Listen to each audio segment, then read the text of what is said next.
Article 248. This article deals with the power of the Parliament to make laws on any subject for the whole or any part of the territory of India, if it is necessary for the peace, progress, and good governance of the country. Article 249. This article provides for the power of the Parliament to make laws on subjects in the state list, if it is necessary in the national interest. Article 250. This article provides for the power of the Parliament to make laws for two or more states, if it is necessary in the national interest. Article 251. This article provides for the power of the Parliament to make laws on a subject in the state list during a national emergency.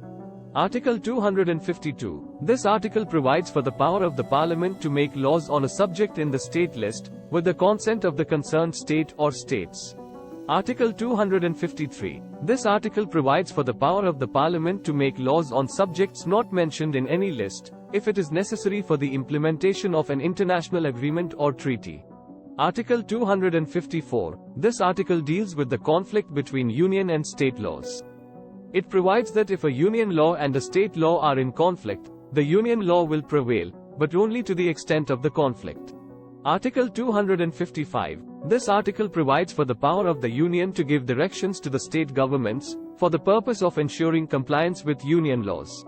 Article 256. This article deals with the obligation of the states to ensure compliance with Union laws and directions. Article 257. This article provides for the power of the Union to confer powers on the states for implementing Union laws. Article 258. This article provides for the power of the Union to entrust functions to the states. Article 258a. This article deals with the power of the states to entrust functions to the Union. Article 259. This article provides for the power of the Parliament to make laws for the administration of the Union territories. Article 260. This article deals with the power of the President to make regulations for the administration of the Union territories. Article 261. This article deals with the public acts, records and judicial proceedings of one state being given full faith and credit in another state. Article 262. This article provides for the adjudication of disputes relating to water between two or more states. Article 263. This article provides for the constitution of an interstate council to investigate and discuss matters of common interest between the Union and the states. Article 264. This article provides for the Finance Commission to be constituted by the President, to recommend the distribution of revenues between the Union and the states. Article 265. This article deals with the principle of taxation, that no tax can be levied or collected without the authority of law. Article 266. This article deals with the Consolidated Fund of India and the Consolidated Funds of the states. Article 267. This article deals with the Contingency Fund of India and the Contingency Funds of the states. Article 268. This article deals with the duties levied by the Union and collected and appropriated by the states. Article 269. Taxes levied and collected by the Union and assigned to the states. This article deals with taxes that are collected by the Union but are assigned to the states for their own use. Article 270. Taxes levied and distributed between the Union and the states. This article deals with the distribution of taxes between the center and the states. Article 271. Surcharge on certain duties and taxes for purposes of the Union. This article deals with the imposition of surcharges on certain duties and taxes for the purpose of the Union. Article 272. Taxes which are levied and collected by the Union and may be distributed between the Union and the states. This article deals with taxes that are collected by the Union and may be distributed between the center and the states. Article 273. Grants in lieu of export duty on jute and jute products. This article deals with grants that are given to the states in lieu of the export duty on jute and jute products. Article 274. Prior recommendation of President required to bills affecting taxation in which states are interested. This article deals with the requirement of the President's prior recommendation to bills affecting taxation in which the states are interested. Article 275. Grants from the Union to certain states.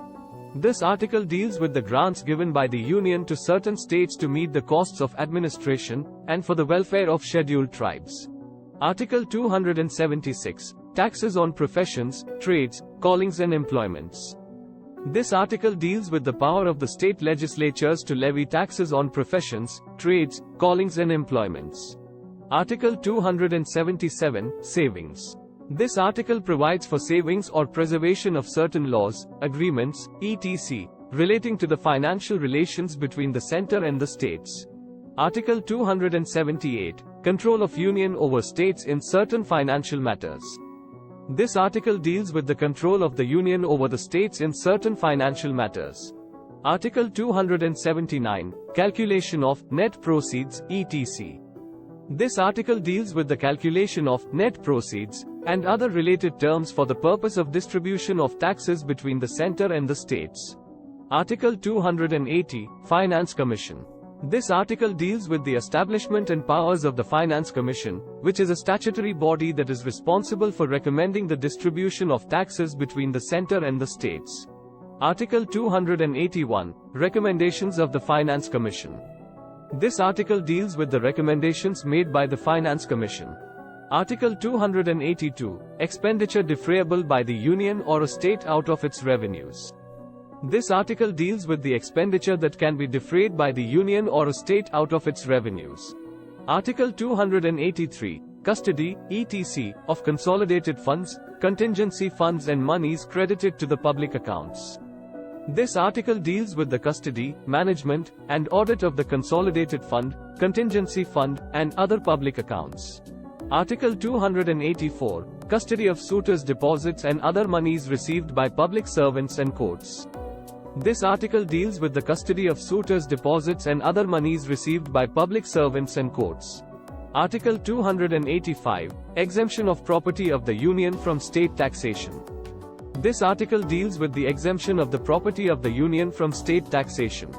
Article 286, Restrictions as to imposition of tax on the sale or purchase of goods. This article deals with the restrictions on the power of the states to levy taxes on the sale or purchase of goods.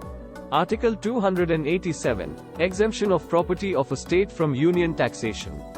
This article deals with the exemption of the property of a state from Union taxation. Thank you for watching this video. Like, share, subscribe.